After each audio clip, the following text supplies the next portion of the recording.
Ito mga master, mga loads, mga master, ito yung grinder, inaayos naman natin mga loads, mga master. Mayroon naman tayong konting tutorial about sa grinder na Boss brand, yan oh.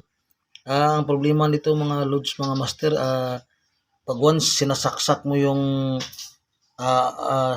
sa power natin, bigla na lang umaandar kahit naka-off yung switch natin, kahit nakaganyan oh. Kasi ang nangyari mga loads, mga master, dahil sa sobrang paggamit ng mga tiles, marami tayong kinakat na tiles, bumabara dito, tsaka dito mga loads, ito yung nag-on ng switch natin, ano, ito siya, yan. Ngayon ginawa natin mga loads, nilagyan natin ng kunting oil lang, light oil, yan, nilagyan natin ng kunting oil dito, tsaka dito, ayun, tapos dito nilinisan natin mga loads, mga master, yan oh. Yan, kita nyo ito, nilinisan natin yan. Yan, kasi pag once pinapaandar natin mga loads, naka-off pa siya mga loads, yung switch natin lumandar na. Yan ang problema ng ating grinder. Pero ngayon okay na mga loads, yan oh. Tester natin oh, nilalagay natin yung positive negative dito sa outlet natin ng grinder natin. Tapos pag masdan nyo mga loads, mga master, i-on ko ito, naka-off pa ito mga master oh, yan. Pag once i-on ko, pumapalo na itong tester natin, okay na yan oh.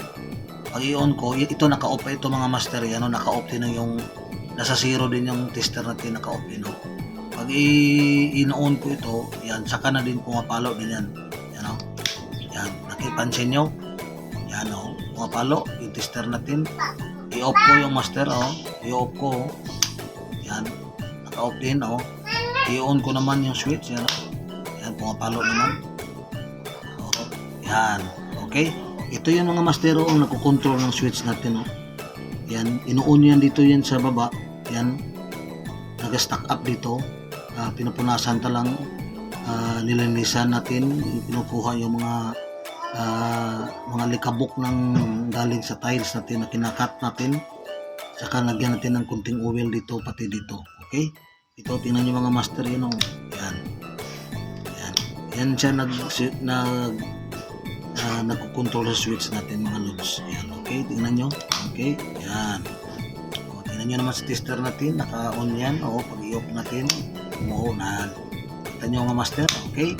Maraming salamat mga master sa panonood sa ating kunting tutorial. Yan. At least may natutunan kayo at malalaman kayo kunting bagay lang sa ating grinder. Ang problema sa grinder natin, bigla na lang umaandar, isaksak sa kurente, sa power natin na hindi pa ito naka-on, naka-off lang itong switch natin, bigla lang umaandar. Kaya nga ang nangyari mga loads, nagsa-stack up siya ito. Ayan, naka-steady ang kanyang on kahit hindi siya naka-on dito. Yan. Kaya ito ang ginawa natin, hindi na siya matigas na kasi ito. Nalagyan natin ng kunting oil, pati nilinisan natin dito, pati dito. Okay mga loads, mga master, maraming salamat sa panonood. God bless us all, mga ka-RDT, mga ka-idol, mga ka-master. Thank you so much. Okay, bye-bye. Love you all. Mua, mua, mua.